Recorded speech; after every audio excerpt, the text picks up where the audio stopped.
যখনই ঘরে প্রবেশ করবেন সূরাতুল ইখলাস যদি পড়তে পারেন তাহলে আশ্চর্য রকমের ফজিলত পাবেন।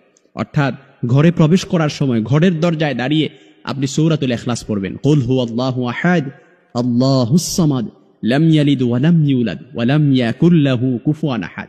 এই সূরাটা পারি না এরকম কেউ নাই। কোরআন আল কারীমের এটা এমন একটা মর্যাদাপূর্ণ সূরা, এই সূরার মধ্যে আল্লাহ তাআলা তার পরিচয় তুলে ধরেছেন। আপনি যদি রবের পরিচয় পেতে যান তাহলে সূরাতুল ইখলাস পড়েন। এই তাওহীদ ও একত্ববাদের সূরাটা আপনি যখনই ঘরে প্রবেশ করবেন, আপনি যদি এই সূরাটা পড়ে তারপর প্রবেশ করতে পারেন, আপনি দেখবেন আশ্চর্য রকমের ফজিলত। ওই ঘর থেকে আল্লাহ তাআলা অভাব, অনটন, দুশ্চিন্তা, পেরেশানি, উদ্বেগ, উৎকণ্ঠা সবকিছু আল্লাহ তাআলা দূরীভূত করে দিয়েছেন।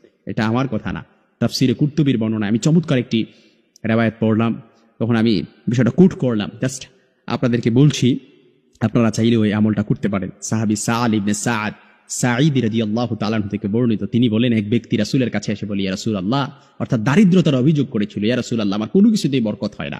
এরকম দারিদ্রতার অভিযোগ যখন রাসূলের কাছে করলো, তখন রাসূল বললেন, যাও, যখনই তুমি ঘরে প্রবেশ করবা, ঘরে প্রবেশ করার আগে তুমি সালাম দিবা, সালাম দিয়ে তারপর সূরাতুল ইখলাস পড়ে তুমি যদি ঘরে প্রবেশ করতে পারো তাহলে আল্লাহ তাআলা তোমার দারিদ্রতা দূরীভূত করে দিবে। সুবহানাল্লাহ বিহামদি। এজন্য আপনি যখনই ঘরে প্রবেশ করবেন আপনি সূরাতুল ইখলাস পড়েন। অনেকের অনেক অভিযোগ, অনেকে দেখা যায় যে ঘর থেকে বালা মুসিবত দূরই হয় না, অর্থাৎ কখনো মা অসুস্থ না হতেই